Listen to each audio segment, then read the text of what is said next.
omunyakola gy'otudde nga wampalooniyo kapito bagituudde iyo toja n'osungira wange ngenda okuba ekisuka ngenda kuyisa bubi nnyo. Yes, nga bannansi bakyagenda mu maaso n'okugobwa mu bibuga eby'enjawulo naddala abo ababadde abatembeeyi. Kakati ensasagge egudde munda mu kakiiko k'ebyokulonda.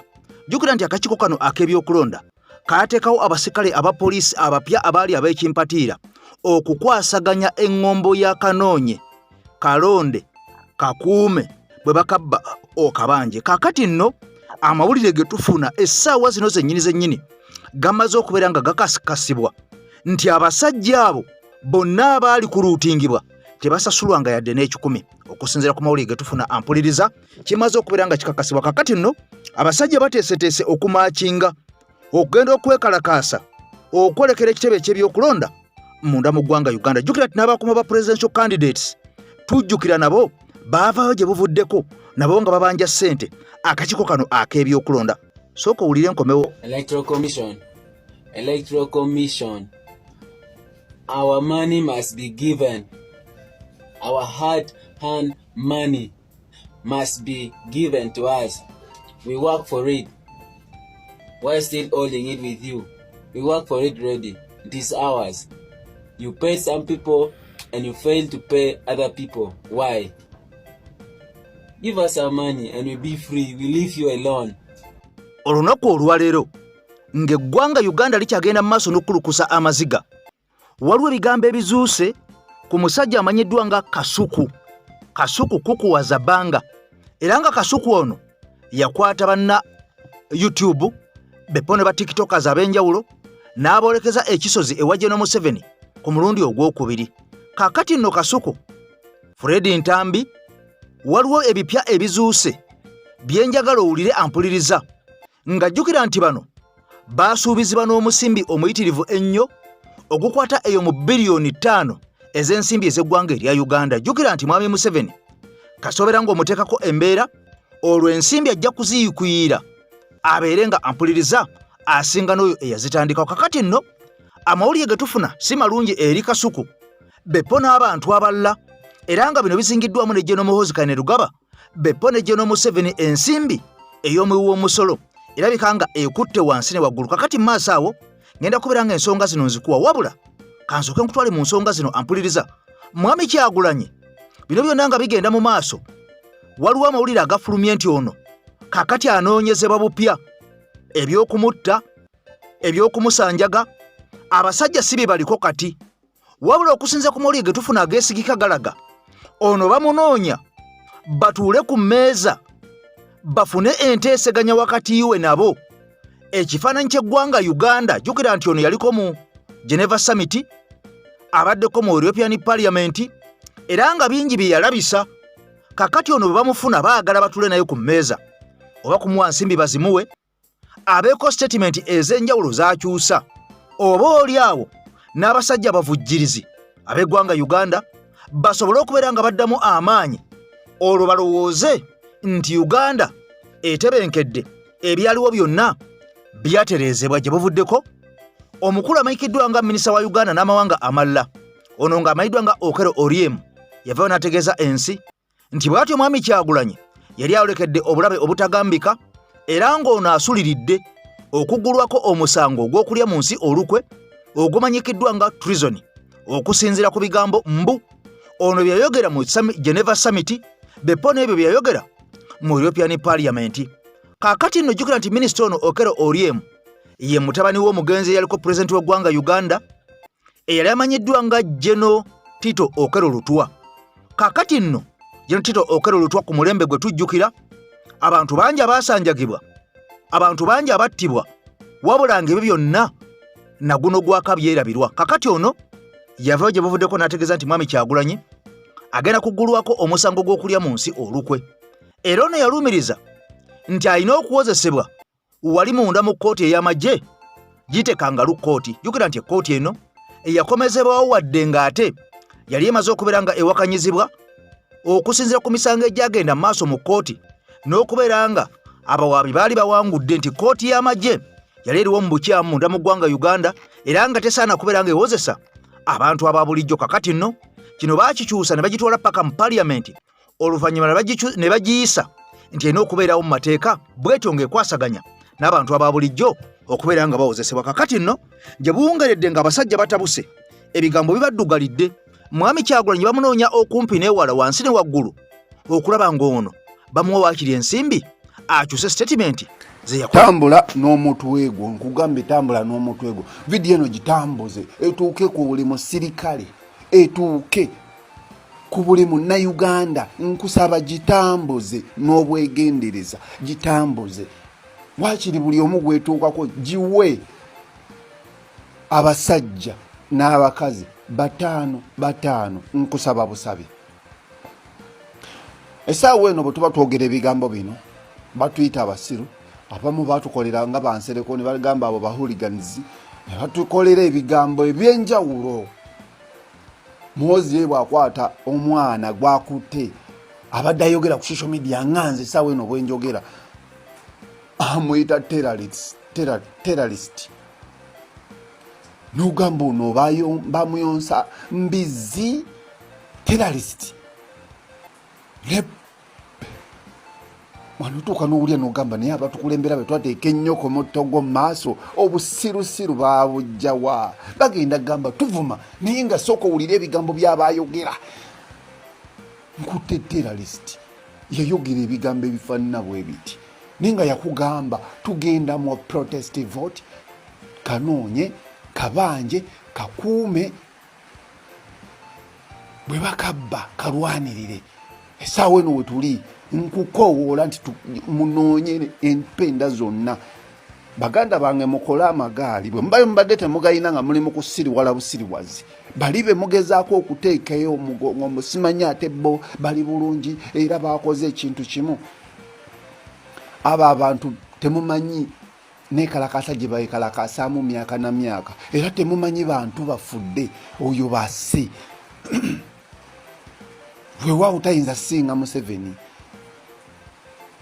Ne tutudde tuli comfortable ku Museveni basse, tetusobola kuvayo yadde okwekalakaasa. Weewaawo okutya kuba kwa buntu. Ne twandibadde tubikola ku social media, tutambuze message post zonna nakyo ne kibalema. Bw'amala okumala kunenya ng'atandika okujja ku social media ng'ate agamba bano babadde batandika okugamba mbu baagala kwekalakaasa, bano babadde baagala kukola kino. Okukwatibwa kwaffe nze nalowooza nako ne ŋŋamba naye singa kibadde kisoboka buli ayagala enkyukakyuka naafa n'avaawo. Mwe basajja mmwe n'abakazi lwe mwanditegedde, lwe mwandizzeemu empeke mu mitwe gyammwe nga batandise okutunya, kuba ye dikiteeta okutta takirinda lwa mukaaga, wabula ye okutta kumuli wano kumpi nga kulya, okutta kuli kumpi wano nga kutemya kwa liiso.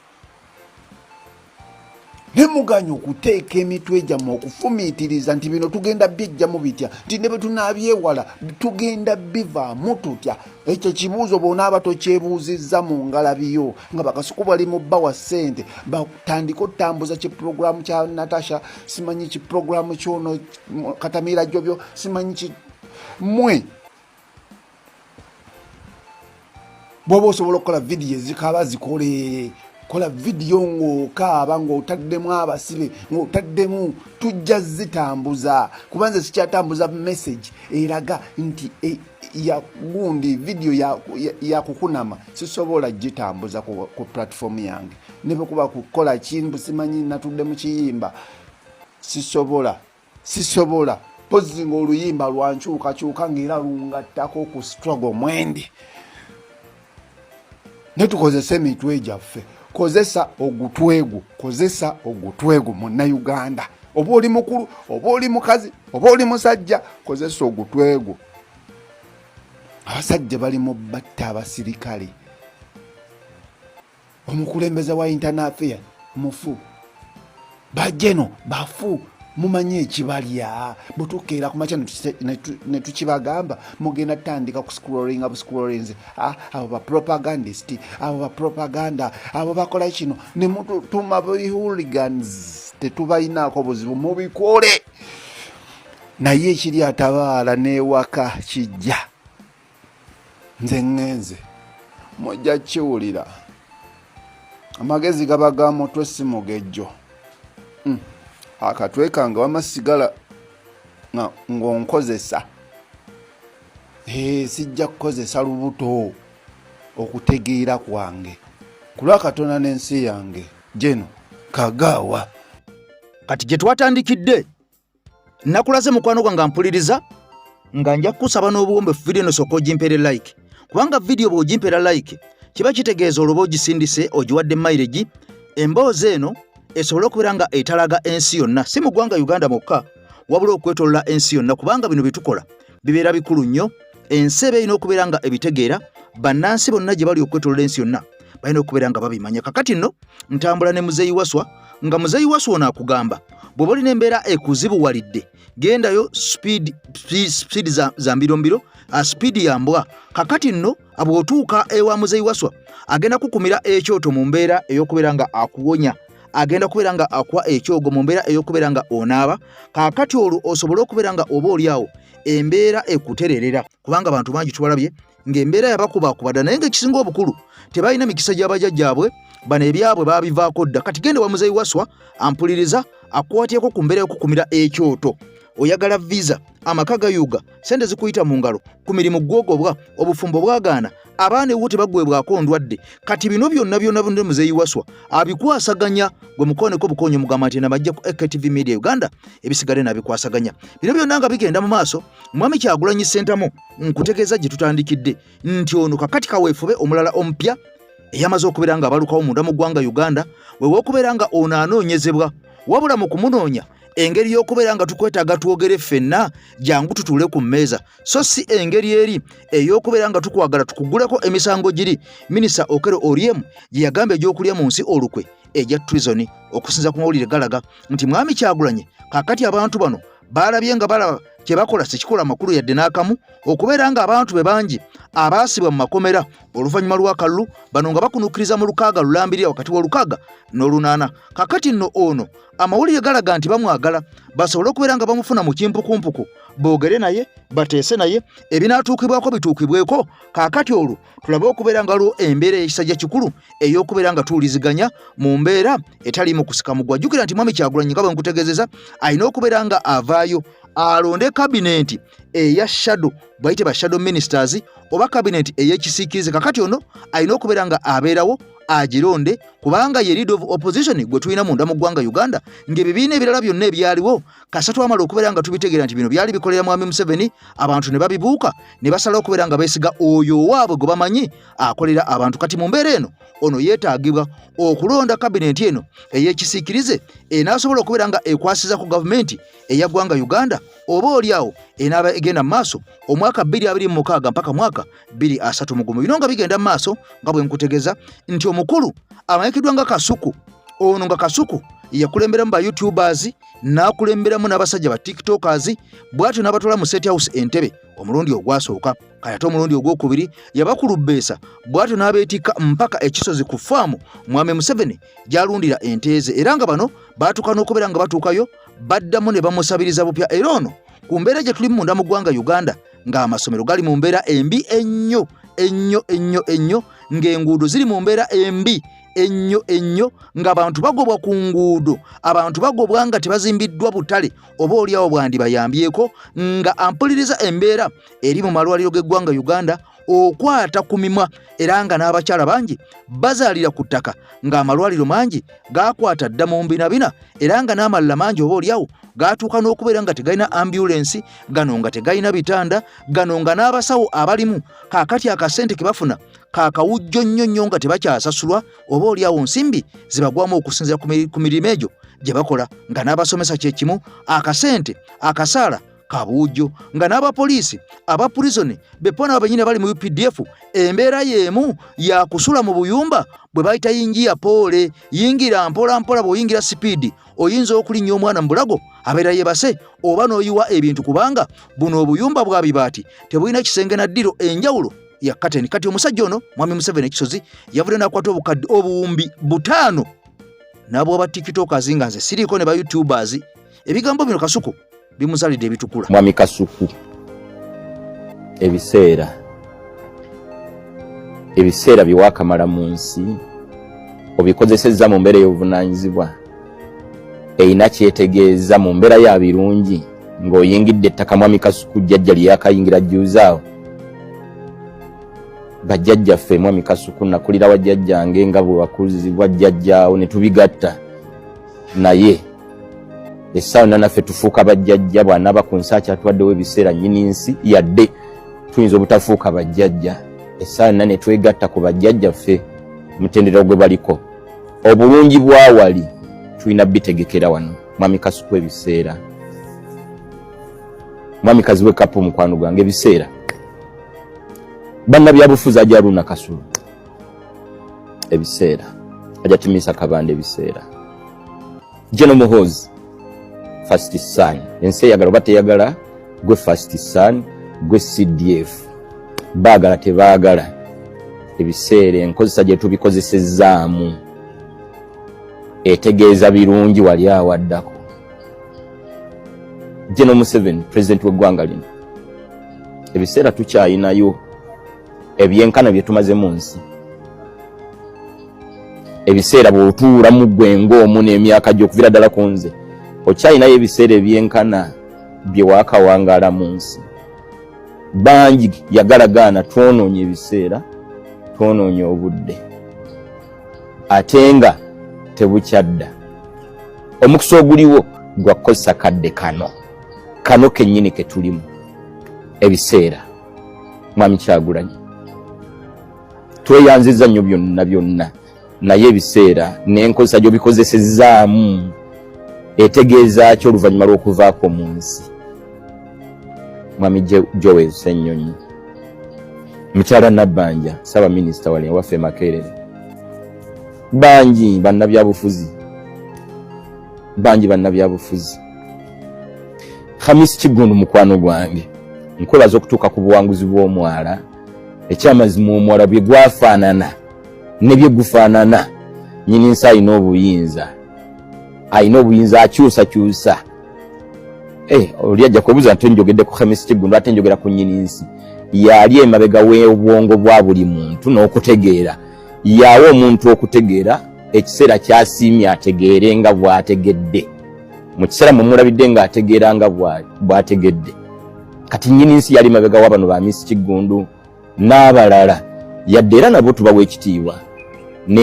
Ebigambo ebyo byonna babibuuliridde Kasuku bepo n'abo abalala b'owulidde okuli General Museveni kuno kuliko General Muhoozi Kainerugaba.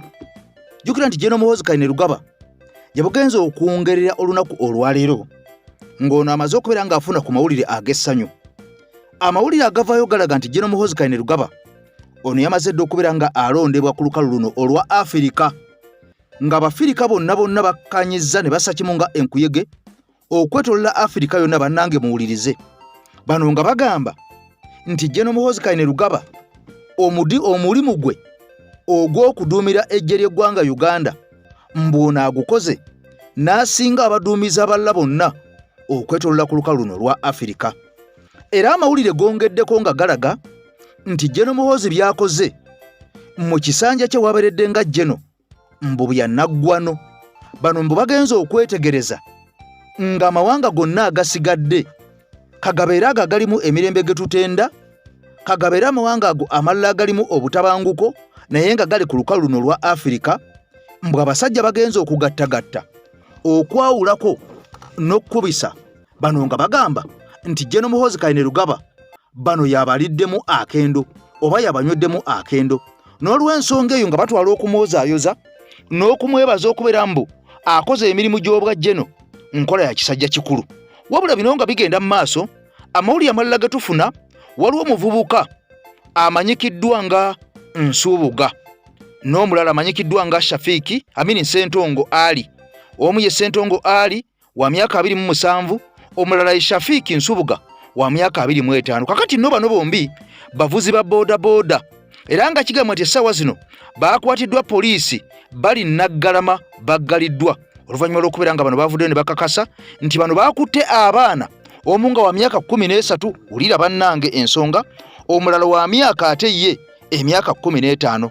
Okusinziira ku poliisi Ssentongo ono yeesigibwa bazadde b'abaana bano nabeera nga abatwala ku ssomero ekyavuddemu baana bano kubeera ng'ayita mukwano gwe ne babareepinga. Wabula bino nga bigenda mu maaso, Katikkiro Muliika eyaliko Katikkiro w'ekitiibwa alina byagamba.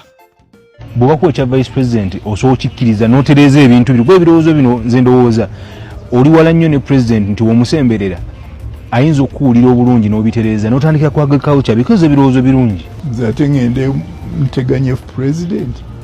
Bw'akuba vice president obukkiriza? Siyinza kuba nkujjako nga tamuze ziriwo zikiriza kubanga bw'aba ompadde mulimu bwakulaba nga nakola bituufu.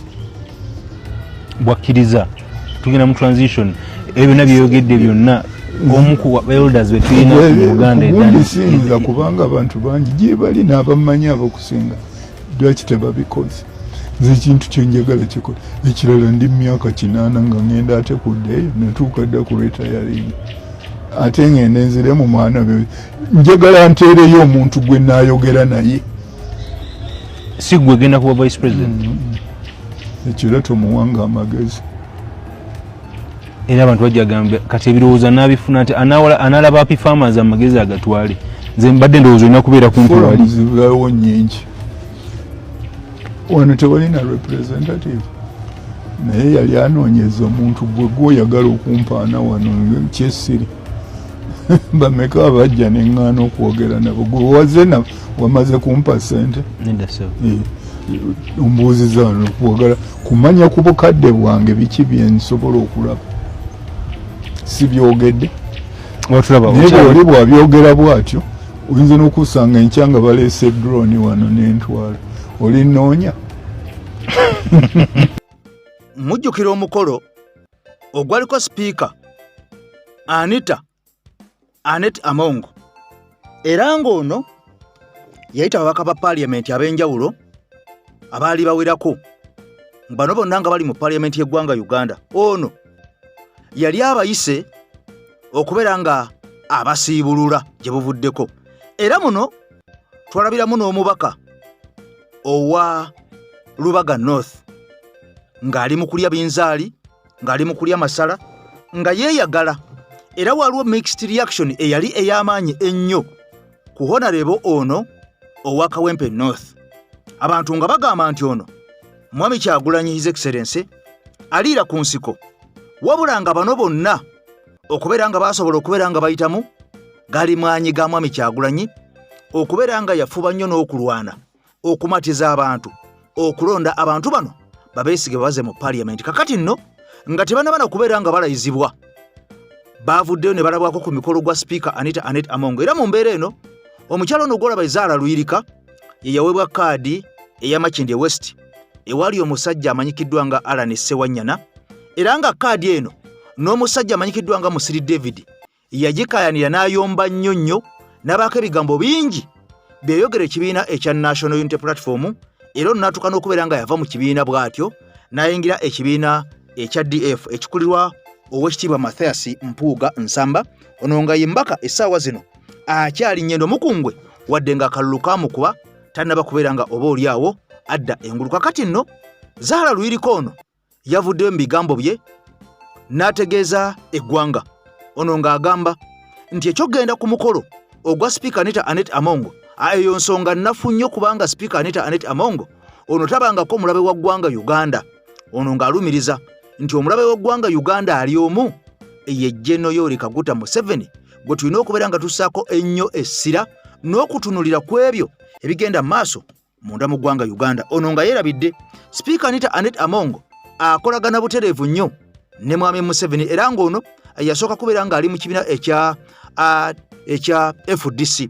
Kaakati eyo gye yava bw'atyo n'ayingira NRM wabula nga bingi byazze ng'akola ku lwa NRM era bingi byazze ng'ayogera ku lwa NRM tewali kye tutamanyi byonna tubitegeera bulungi nnyo naddala ffe abagoberera ensonga. Kakati nno omukyalo ono Maara Zaala Luyirika ayavudde butereevu nnyo n'ategeeza ensi nti ekyokubanga ku mikolo gya Annette Amongo abantu bagendayo eyo si nsonga. Jjukira nakutegeeza nti omukolo guno ogwa sipiika Annette Amongo omukulu Abudala teyaguliiko yekka, kwaliko n'ababaka abalala be mutaasobola kubeera nga mufuna ababaka abalala 3 omukolo guno baaguliko. Mujjukira ebyaliwo ng'omusajja eyakubwa akalulu mu bitundu by'e Mawokota, oyo eyajjako bannansi abatuuze b'eyo amasannyalaze ng'alumiriza nti olunaku lwe yagenda mu State House kwaliko ababaka ba NUP abalala 3 be yagenda nabo, naye ono yagamba yagaana obbatuukiriza amannya olwa ssefute yaabwe n'okubeera ng'akyabalese, naye ono yalumiriza nti tayimu entuufu egenda kuvaayo nabo beeyerule bategeeze ensi era ensi ebategeere. Kakati nno bino nga bigenda mu maaso, njagala nkwe ku mboozi eyazaala Luyirika ng'akakasa nti Anita Among tewali buzibu n'akamu ye, ne bwe muli ekimu ne bwe muli ku sowaani emu, Museveni ye yekka atunuliddwa ennyo ng'omulabe w'eggwanga Uganda. Wabula bino nga bigenda mu maaso, mukwano gwange atugoberera nakusaba video jimpeera ekigalo, era mpya nja kusaba osubscribinge ku mukutu gwaffe gwa EKTV Media Uganda. Nze Eke Masemabega w'omuzindalo abeera okutuusako emboozi. Kankuje wa muzeeyi waswa nkomewo. Nze muzeeyi waswa omukumi w'ekyoto. Gwe wenna aliko ebizibu. Ina ekyoto kibayita mpaawo kitakya. Kino kyekyoto ekikkakanya buli kizibu ky'omanyi nti omuntu aba n'ekizibu. Tukuma bukumi ekyo mpaawo kitakya nakyo ne kikya. Gwe abali talina mukisa guyigga kufuna bw'ogenda okuyigga oba ogenda kuba nti ensolo olina okugitapega nti kwe kufunamu, naawe ayagala kuyifuna jangu tukozesa ekyoto kya ddungu kikukumire olabe nga bwe kyoyagala kyonna osobola okukifuna. Ina ekyoto kibayita lukumusa. Kino nno kyekyoto eky'omukisa. Gwe yaseera nga buli kintu kyonna osanga kiganye olw'obutaba na mukisa, ojja n'enkukumira ku kyoto kino n'obanga osobola okukyusa ku mbeera n'ogirabako. Kyoto kino ekyalwezaawula. Mukadde ono Lwezaawula y'omu ku bantu abazuula emikwano okufuna emikisa, kweganga omanyi nti buli kintu kiganoga nti kino kyali kibuze nsobodde okukifuna mu bwangu. Kyekyo ekyoto kya Lwezaawula ky'owulira kitwogerako ekyajjajjaffe oyo. Eno ye nnamba kwensangibwa 0752 28 09 10 obanga ojja kusobola okunfuna. Gwange gwakulabisa ogwo gwa kasalamu. Omulabye? Obalabye? Batandise dda bano twabagamba dda. From day one nambagamba ono ye nafaafaagana naye ne mukyakkaadi ndowooza mumujjukira ono. Katonda n'atuyamba n'atamutuwa Kampala mumujjukira. Babadde ku ddwanga balya muceere wa Anita Among. N'akugamba nti mulabe waabwe ye Museveni si Anita Among. Yensonga lwaki yagenze ku ddwa n'alya n'emmere. Baatutandise dda ndowooza mubalaba. Kati ono tugambe mbu tasobola kukkiriza miliyoni 315 ono. Obalaba? Waliwo ne gurupu yabadde etandise kuwona libo Shamim Malende. Lwaki temujja ne mutunyonyola ku kino ekintu? Ngaye kyakisinze okukwata amawulire. Naye Shamim Malende mwabadde mumulaba nnyo nti taliiwo, mulwadde, takola ki, simanyi ne mwogera bye mwayogedde. Ono nga temunnamutunyonyolako ono. Zino statement zino. Daddala Anita Among simulabe waffe. Mujje mutukakaseeko. Ndowooza mubalaba. Batandise dda. This is called hypocrisy. Okitegeera? This is called hypocrisy. Bwe bati bwe bazannyira ku musaayi gw'abaana b'abendi. Abaana b'abantu ne battibwa olw'okubanga tufiiririra mbuto z'abano. Not this time round. Temugenda kutuzannyirako. Ndowooza mubalaba. Nze ono mukazi saamusiimirawo. Nze omutima ogwange guli revolution. Kasita tegukusiima lazima obeerako mark. Okitegeera? Omutima ogwange kasita tegukusiima obeerako mark wuuyo. Omulaba? Akugambye Anita Among si kyekizibu kyaffe. Okitegeera? Beebo.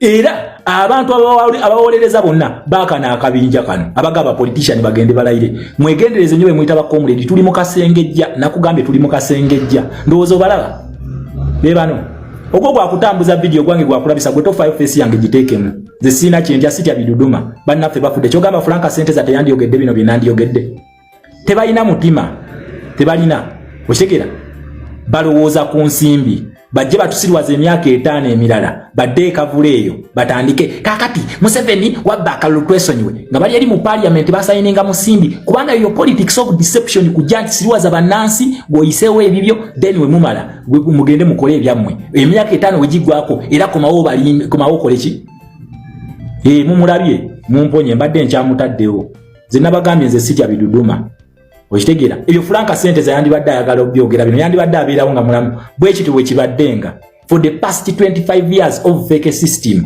bwe kityo bwe kibadde bajja ne batusiriwaza ne bagenda ne balegitimizinga ne bali omusimbi gwabwe ne bakomawo emyaka 5 era ne batusiriwaza kuluno we are rejecting the fake results tugamba process yo naafu gwe mulaba yenna agenda okulayira eyo nkwezenge mugiboole ne webeera kavule ne webeera ya national unity platform gwe mulaba agenda mu court bwe mulaba agenda mu court eyo nkwezenge twakuga president waffe teyali musiru kuba is the revolutionary leader kyakola kyonna kye muyina okukola kyatakoze temukikola that is the revolution nkiddamu revolutionary leader kyakola kyonna kye mulina okukola kyatakoze temukikola buli bwe mulaba nga agenze mu kooti oyo mumuboole eyo nkwezenge revolution ebeere maze omuwandula okitegera ate nabagambye egenda erina okugguka oba baagala oba tebaagala egenda kugguka naye egenda kugguka etya nabagamba tuli mu revolution twagala kujjawo system ebadde ekola otya tubadde tutambulira mu fisadi democracy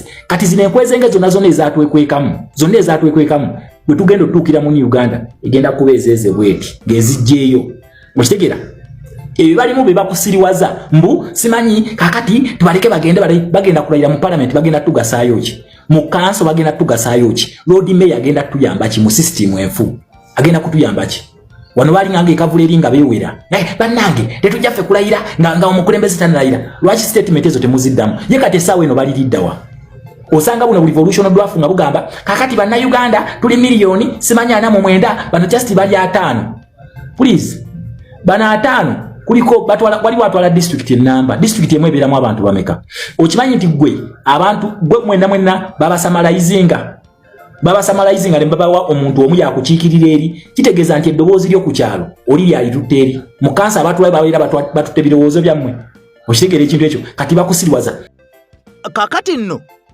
ebigenda maaso byonna munda mu ggwanga Uganda ebisinga byewuunyisa kubanga nkutegeezezza nti John Muhoozi Kainerugaba bamaze okubeera nga bamutikkira engule wakati mu ssanyu mu mizira n'okuvaayo okukakasa nti ono yasinze okusaavinga omwaka 2025 okwetolola olukalu luno olwa Afrika kati amawanga gonna aga Afrika gavuddeyo ne geegatta wamu nga kitole okubeera mbu ng'ono gamuwozaayoza n'okubeera nga bamuwa awaadi ey'okubeera ng'ono omulimu gw'obajjeno agukoze n'agusinga ne bajjajjaffe abo abaaliwo munda mu ggwanga Uganda wabula bino nga bigenda mu maaso okulinyirira eddembe ly'abantu munda mu ggwanga Uganda nakwo tokwerabira nti weekuli okubuzaawo abantu okuwambibwa abantu okutulugunyizibwa abantu abasibiddwa okubeera nga batusibwako ebikolwa ebibi ennyo ebikyafu bangi mubalabye abazze mu kkooti bonna nga balaga nti mbutuufu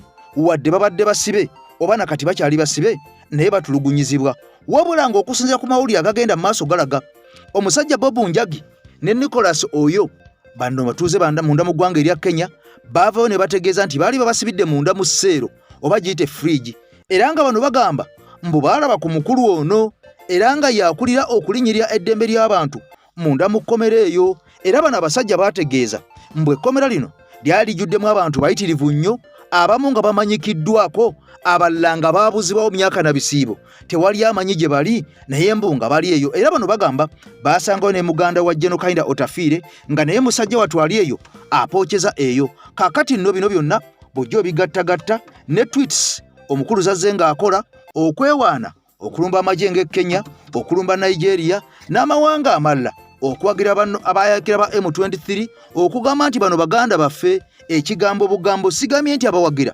n'abawe ebyokulwanyisa oba n'asindika amagye ono yagamba bano baganda baffe era kino kye bakola okulumba munda mu ggwanga ery'e Congo okukekeza ennyago kye bateekeddwa okukola mbu kubanga balwanirira ddembe lyabwe kakati bino byonna bw'obigatta ng'abamu ku bamagye munda mu ggwanga erya Rwanda abakuukutivu abanene abakulu bamaze dde okubeera nga bakubwako envumbo ennatti oluvannyuma lw'okubeera nga kigambibwa mbu bano be bamu ku bawagira abasajja bano abayekera munda mu ggwanga erya Congo mbu n'okulinyirira eddembe ly'abantu oba olya ligenda mu maaso munda mu ggwanga erya Congo kakati nno bo bamaze dde okukubwako ennatti eggwanga erya Amerika wabula ono nga mu Afrika tugamba nti ate ekyo si kikulu nnyo mbu ate omusajja ono ate akoze bulungi nnyo munda mu ggwanga erya Uganda n'asinga banne bonna ku lukalu luno lwa Afrika kakati nno bwabanga John Muhoozi embeera ffe gye tumulabiramu ebikolwa byetuwulira bye bakola ebigenda mu maaso munda mu ggwanga Uganda abakuuma ddembe okukima abantu nga tebeeyanjudde abamu nga bali mu ngoye za bulijjo abantu abamu abattibwa ababase ne batakulwako yadde ensonga n'emu ng'abattibwa e Butambala ewa Muhammad Mwanga Kivumbi kakati abantu 10 balambirira ne basindirirwa amasasi wabula nga babasindirira amasasi naguno gwaka ekkooti teboogerangako nga ne balooya ba Muhammad Mwanga Kivumbi bwe basinya ku nsonga eno ekkooti ebagambe ekyo temuddamu kyogera kwa kakati nno bino bye bimu oba oli awo ebyamuweeseza awadi wabula bino nga bigenda mu maaso omukulu Kapitaani Francis Babu mwenna mumumanyi ono wa Metro Pharma yavuddeyo mu bigambo bye n'alaga okwennyamira era n'ategeeza Mwami Museveni nti abantu abo boyisaamu amaaso ne Geno Muhoozi ne Geno Sale ne muwoza tebalina kye balina mwagenda mu nsiko mu 86 gye mwavaamu nga mutirimbudde abantu naye mu kugenda mu nsiko mwe mwalina ki mujjukire Obote bwe yabayisangamu amaaso ng'agamba temulina kye muli essaawa eno mwe muli mu buyinza era mwamulivula mulekeraawo okuyisaamu abantu amaaso kakati no Kapitaani Francis Babu twamulabako ng'alumiza Ndatifu Sebagala okulya ssente mbu mu State House bibino biwulire wali oyo omwami yeewaana ng'abo temuli temuba abo tebalina kye bayinza kukola nga mmwe bwe mwagenda mu nsiko mwalina kye mwakola mwerabidde mwerabidde bwe mwali mu nsiko mwali mulina ki 27 abamu naffe ne tuwagira twali Mome twali Mbuzi twali Basiru twawagira revolution tetwawagira kubba sente z'Abannayuganda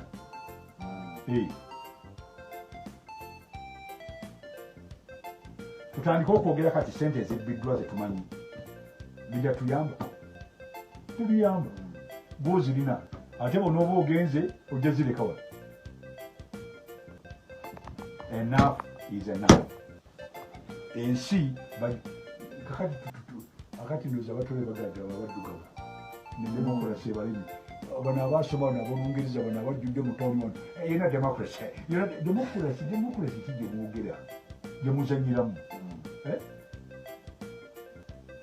bulamu bw'abantu bwemuzanyiramu entuyo z'abantu zemuzanyiramu mukama wange kamalize nekino empisa zaffe omuzungu kyayita morality zirina okukyuka tulina okubeera ab'amazima eri abantu baffe n'ensi yaffe tulina okufuna ku nsonyi waliwo ebitayogerwa nga weewaanawaana nti gwe n'ababa muli bulungi nyumubiri bulungi si kibi naye ate tokotogera balala fa ku muno abazungu bakita empathy let's have an empathy bulungi bwansi ensi yaffe ennungi ebulungi bwansi tekitegeeza kulima luguudo kyokka empisa zo engeri gyeweyisaamu okwagaliza banno okwegatta ebyo byonna ebintu ebirungi ebikolebwa bwe bulungi bwansi obutasosola balala okumanya nti abazungu baali bameka ne bali bawaliyo constitution okimanyi nti Abaganda mu mpisa zaabwe balina ekyo kibagamba tukusimbira omutuba nga tuli mu Muganda ekyo bakiyita mu Lungereza naturalization omuddugavu yakirina nga n'omuzungu tanabakibera bakiyita natural si kiwandiike naye teeka it's called naturalization bakusimbira omutuba abengeye ne bagamba nti bakwade n'erinnya gwe Kabuye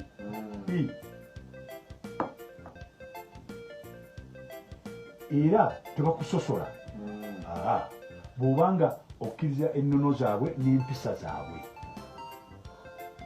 ekibuuzo kye mbabuuza bano mukyayina empisa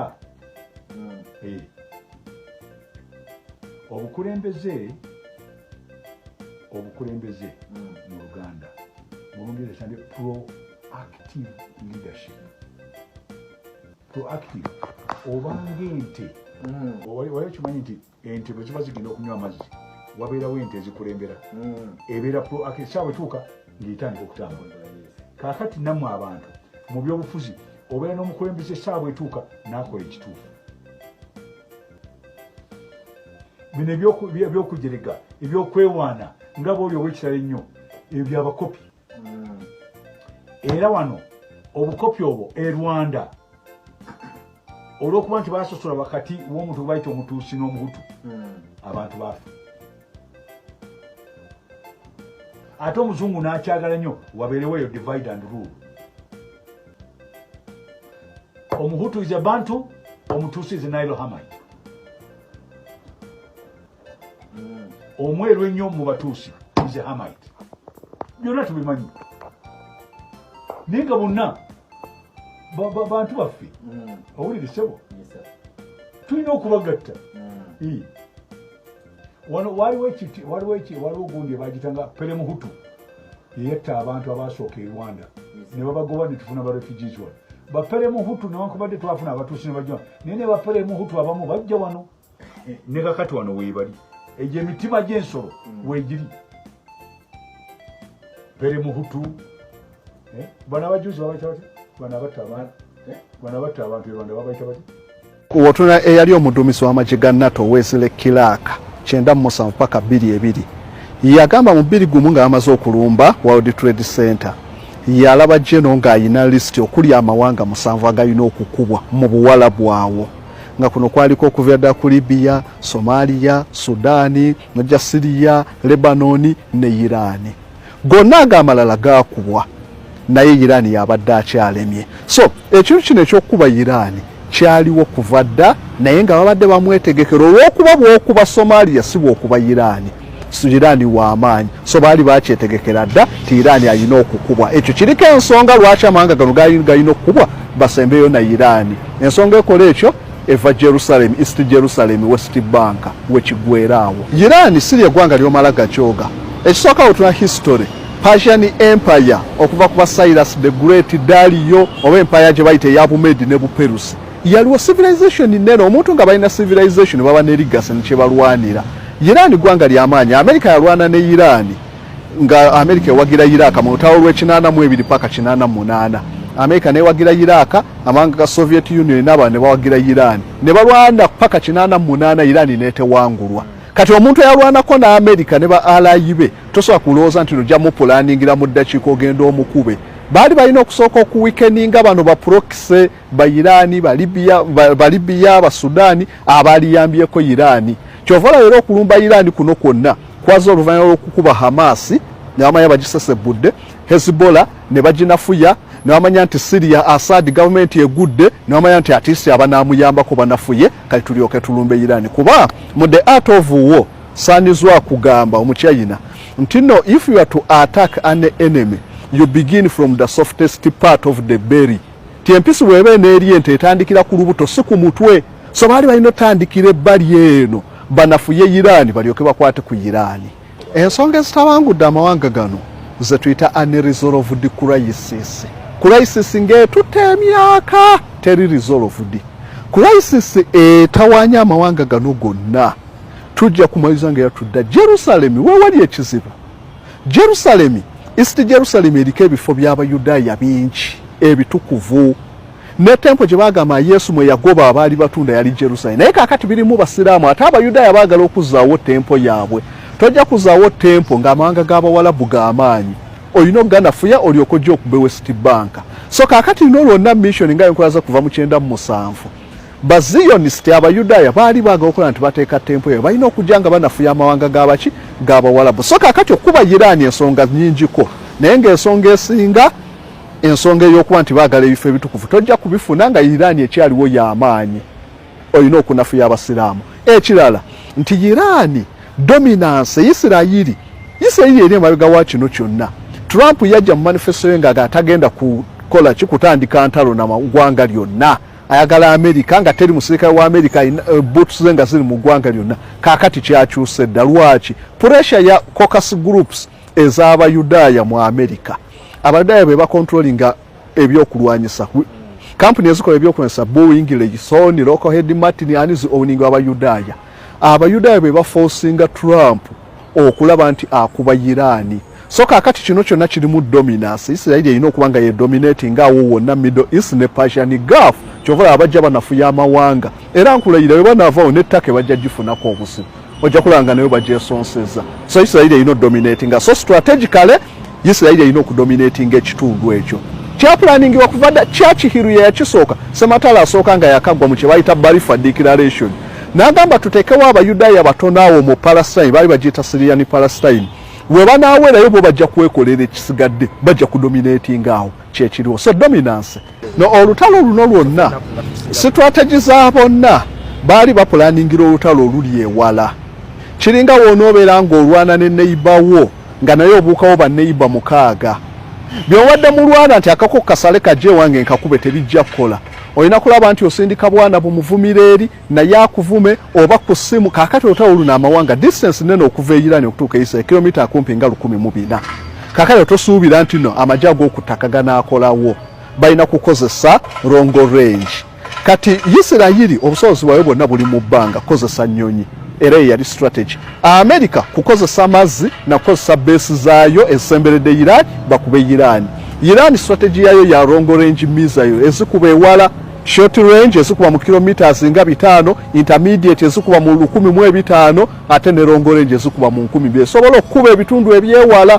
so strategy ya buli omu kulaba church na delivering ekyokulwanyisa kyo kituuke kikube gwe nwana naye wansi kijja kuba kizulwali badde lusoboka singa America eri determined okuteeka boots z'abasirikale baayo ku ground naye America kyetejja lwaki Afghanistan yabiraba ebyaliyo America yali Vietnam yabiraba ebyaliyo so kaakati essaawa eno ku America bweri nga ewaka bimutwalaganya abantu tebaagala lutalo n'olwe Ukraine lubatamye tosobola kutankuula lutalo lutya abantu lupya bajja kuba bubi so America teri ready yadenga abasirikale bali ready ndabwe mbadde njogera nako yawumula amagye naye nga batandise obayitamu musobola okukola contract ya nnaku 10 buli lunaku mutwalo gwa $, singa possibility ebaweera baali agadde naye ebyobufuzi biyinza obutabakkiriza amagye ga America kulandinga mu Iran ekira terrain ya Iran sinyangu nnyo okugenda olwanireko wansi okutwaliza awamu amaanyi ga America ne Israel gonna gaali tebaagala kye bayita protracted war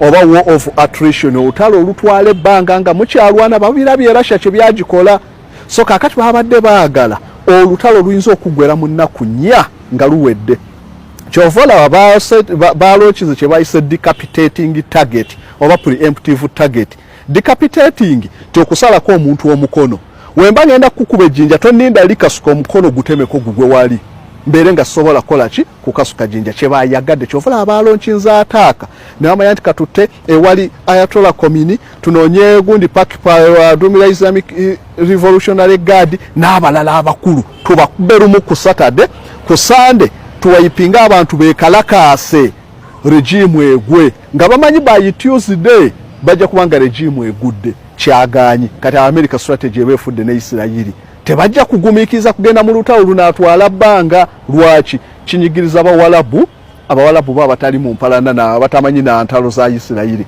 kata UAE Saudi Arabia emirimu tegitambula economy zifa balina okuforcinga America olutalo luvaamu amangu embiro kaakati yo Iran olutalo lwayo kuluprolonginga tuluwanvuye kye bayita war of attrition mukoye kuba America ava distance olaba okuba enkambi ye Bahrain enkambi ebadde nkulu nti misailo za America esinga wadde basiterekerawo wonna mu Middle East ti amaato ga destroyer ne Abraham Lincoln agali mu Indian Ocean destroyer emu ebeera ne misailo 9 misailo 9 wozikuba nga basindise misailo nyingi zisobola okuggwako mu nkuba 5 eryato lirina okudda lifune misailo Iran yasoose kuba Bahrain ne Ghana Strait of Hormuz etegeeza amaato ga America egaba ga kufuna misailo balina genda ku Diego Garcia kitwala ennaku 3 okutuuka n'okudda so America kiba kijja gikalubira ogenda okima ebyokulwanyisa gy'okube kati Iran yo kyeyagala erijja kituukiza America bagikooye olutalo eruveemu ekisooka ku bino tulabye nnyo amawanga agali neutral ne ba alayi ba USA nga bali neutral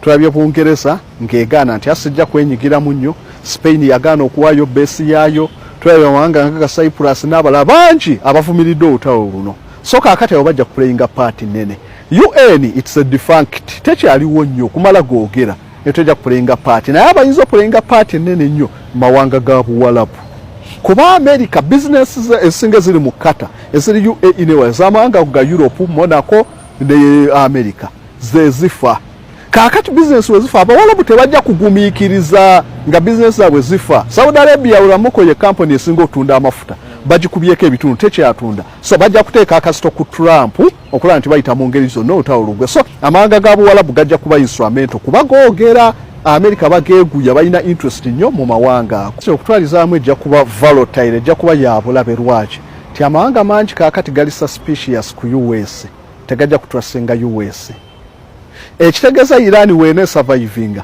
mu buli ngeri ekyegenda okuddako kulaba nti ezaawo mizairo zaayo wekiba kyetagana kufuna nuclear bajja kulwana omufuna.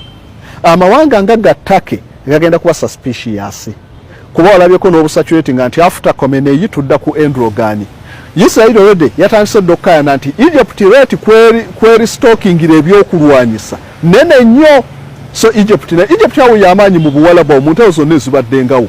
Egypt population yayo nene era eringa Iran.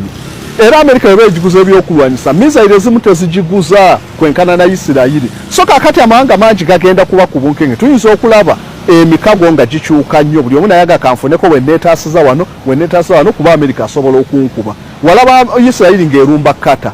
So kakati mistress ne suspicion zigenda kuba nnene nnyo ku kino kye balabye buli omu ajja kumanya nti regime yo basobola okutta omukulembeze basobola okulumba ati anytime nga beekwasiza kye tuyita a conspicuous lie nga bakoze ku Iran ti atomic weapon kyebekwasiza okuva eddanida naye nga bakyogera kuva 9 ti mwezi Iran ejja kuba ekoze paka ne kakati tekolanga naye bakikozesa. So bafunawo ekirimbo kyonna ekirungi kyomatiza ensi ne bakulumba. Pawa kiyinza okubeera ekizibu naye okumega kwonna kuyinza kuva ki mukoye. Vietnam teyali y'amaanyi naye America kumpi wa president nga 5 balwana ku lutalo Vietnam. America netuuka okuddukayo nerekayo n'abasirikale lwakuwanvuya ki lutalo. So kakati gonna amawanga agalwana na America gamanyi luwanvuye. Trump emyaka gye 2.5 onaggwako ng'omulala janga akyusa policy nga America evaayo. Bona ye strategy okuwangula nti ku byokulwanyisa kizibu nnyo balina ebyokulwanyisa naye tuluwanvuye strategy ematalinga. Okufuuka kwa America akayinja mu ngato ne weeteri ba America omulala waali jjawo nga ye super power. Bungereza lwaki yatukolonize nga yali ow'amaanyi. N'alwana India, n'alwana Canada, n'alwana Australia ye w'amaanyi. Buli abeera ow'amaanyi byakola.